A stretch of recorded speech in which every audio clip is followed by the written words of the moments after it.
Hello dear friends, you are on the Ruslan Belov channel, and this is the daily summary of combat operations from the Ukrainian front. Today is October 20th, 2025, and this is the traditional map review of the current situation at the front. A massive number of updates have been coming in, practically along the entire line of contact. The main changes are taking place in the Huliaipol and Dnipropetrovsk directions. Updates and reports are also arriving from the Pokrovsk direction, the Dobropillia salient, the Costantinovka axis, and the Siversk direction. At the moment, we are receiving mostly news updates. There are also serious changes on the Krasny Lyman front, in the Kupiansk direction, and in the Kharkiv, more precisely Veliki Burluk sector. Changes are being reported from Vovchansk and from the Sumy direction as well. And before we begin, as always, I sincerely ask you to subscribe to the channel. As you know, by subscribing, you help the channel grow. If you are watching these videos regularly but are not yet subscribed, please do it now. I thank everyone who already has. So friends, before we move on to analyzing what happened on the front, I'd like to say a few words about a piece of fake news that was published yesterday by the Washington Post and then quickly picked up by Ukrainian and even some Russian media outlets. They claim that during a conversation with Trump, Putin allegedly proposed exchanging the part of the Donetsk region not under Russian control for the territories currently held by Russian forces in the Kherson and Zaporizhzhia regions. In other words, the Ukrainian armed forces would withdraw from the remaining part of the Donetsk region, and in return, Russian troops would leave Kherson and Zaporizhzhia. Just look at the map. Here's what the Russian army controls in the Kherson region. 72% of the entire region. Here's what is under Russian control in the Zaporizhzhia region, 76%, and this small fragment in the Donetsk region remains outside Russian control. For context, that's less than 6,000 square kilometers. Meanwhile, if you combine Kherson and Zaporizhzhia, that's over 40,000 square kilometers, 41,360 to be exact. So tell me, can you imagine such an exchange? That Russia would supposedly give away 41,000 square kilometers, lose the land corridor to Crimea, a matter of strategic importance, lose the Zaporizhzhia nuclear power plant, and in return receive 6,000 square kilometers. It's complete nonsense. But some people actually believe this nonsense. I got dozens of questions about it in the comments yesterday, so I have to show it clearly on the map to explain how absurd it is. I could maybe understand such rumors if the Russian army were retreating daily, suffering defeats, abandoning towns, constantly pulling back 3, 5, or 6 kilometers. But the opposite is true. It is the Ukrainian army that is retreating every day, losing settlements.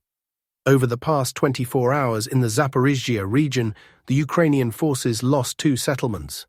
The Vostok group advanced along a section of the front nearly 9 kilometers wide and captured the villages of Okhotnichye and Poltavka. While Okhotnichye is a small village, Poltavka is a rather large settlement located on both sides of the Yancha River, where the last line of defense protecting the town of Huliaipol once stood. That line has now been broken. Footage from Poltavka shows Russian soldiers raising their flags. What are the next steps here? The key is to break through the Ukrainian defensive node in Uspianovka. Once that happens, there will be a full-scale offensive toward Huliaipol, and the entire defensive line will collapse. This defense relied on 2 fortified strongholds, Uspianovka and Poltavka.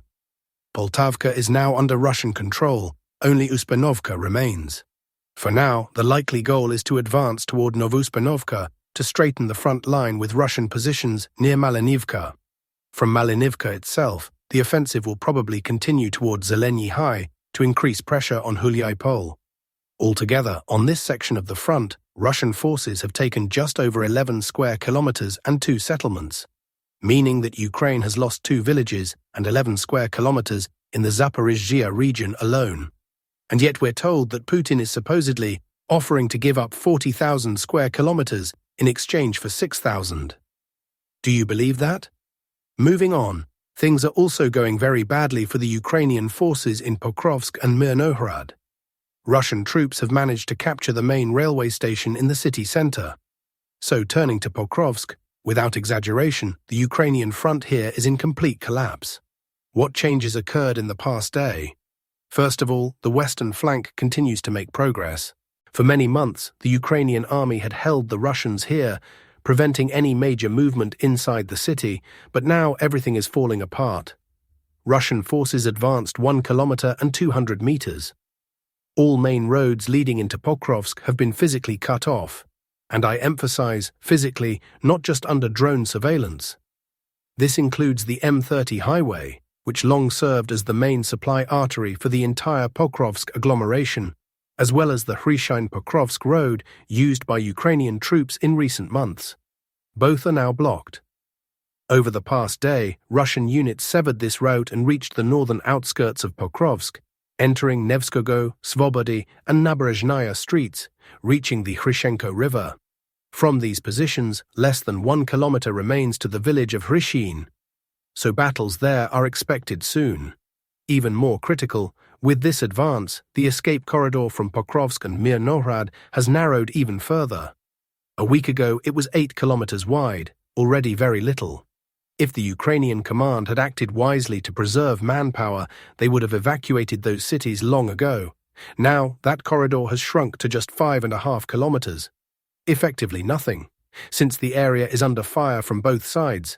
In theory, they still have one remaining road not yet cut by the Russian army, that same Hryshin route. But it's only a couple of kilometers away, under direct fire. In practice, it's a shooting gallery. Any moving vehicle is immediately destroyed by Russian drones. To summarize, Ukrainian forces in Pokrovsk are now without ammunition supply, without troop rotation, without logistics, and without evacuation. Naturally, this is already affecting the situation inside the city. The breakthrough into the northern part of Pokrovsk says a lot, but beyond that, the entire western part of the city is already under Russian control, something even Ukrainian analysts are forced to admit. Russian troops also advanced along the railway and reached the main train station. Yesterday, reports confirmed that Russian soldiers took control of the railway terminal building itself. They also moved into the residential zone, reaching the central market complex. Now the movement is expected to continue from both directions, from the station toward the market, and once they link up, this entire section of the city will fall. There is only one strong point left there, school number 5. In the private sector nearby, Russian forces have made solid progress, capturing Partizanskaya Street, Torgovaya, Soglasia, and part of Spartak Street. In addition, Russian forces achieved success on the southern approaches. You may recall the small pocket between Belhika and Chunishino, where several Ukrainian strongpoints were holding out. That pocket has now been cleared. All southern approaches to Pokrovsk are now under Russian control. As you can see, the situation around Pokrovsk is rapidly approaching its final stage. Why? Because the long stagnant western flank has finally moved forward, and logistics have been severed. And without logistics, there is no front. Everything falls apart. We said earlier that Pokrovsk would likely be taken by the end of the year, but now there's every chance it will happen even sooner, by the end of the autumn campaign, meaning early December. Meanwhile, Russian forces also achieved success in the Myrnohrad direction. Troops entered the city from the side of Moskovska and captured Sadova Street, as well as part of Sretinskaya Street. However, there's little reason to storm the entire city directly. Once Pokrovsk falls, as you can see on the map, Pokrovsk comes under full Russian control, and Myrnohrad either automatically becomes Russian as the Ukrainian troops flee, or it simply ends up encircled. So there is no point in rushing operations or taking unnecessary losses, storming positions that will soon fall anyway. That's why, despite the proximity of the front lines, Russian assault units are not being sent deep into the city. Only aviation is operating there, dropping FAB bombs and wiping out Ukrainian garrisons. That's how things stand. As you can see, the battles for this entire agglomeration have entered their final stage, and the fate of the city is already sealed. Now, moving on to the Dobropillia salient. In the Dobropillia area, Russian troops have established control over the northern part of Dorozhnoye. Some sources claim that Dorozhnoye has been completely taken by Russian forces. Judging by all reports, it appears that Dorozhnoye is now fully under Russian control. So far, no confirming materials have been received, but in the coming days, we will update the map as soon as they arrive. There is information suggesting that Russian forces have indeed expanded their control zone north of the settlement of Myrnohrad, and that attacks are being carried out toward the settlement of Ivanivka. Ukrainian forces are still present there, but the settlement itself is not yet under Russian control. A video has also surfaced from the settlement of Novyi Donbass. Some sources took it as new footage and reported that Russian troops had entrenched themselves in Novyi Donbass. However, that video turned out to be archival, very old, and therefore no confirmed advance is recorded there. Still, over the past 24 hours, several Telegram channels have been actively posting claims that Russian troops are indeed holding positions in Novyi Donbass. Nevertheless, Russian forces continue to expand their zone of control on the Dobropillia salient, advancing directly toward Dobropillia itself. As for the settlements of Charkov, Vladimirovka, Sofiivka, and Turetsky, heavy fighting and attacks are taking place on all of these locations. Vladimirovka is largely under Russian control, but recently Ukrainian forces attempted a counterattack to push Russian units back. The front line here remains unstable for both sides. However, the Ukrainian grouping is effectively semi-encircled, and within the next week, there is a high probability that Ukraine may lose Charkov, Vladimirovka, Sofiivka, and Turetsky. That's the situation there for now.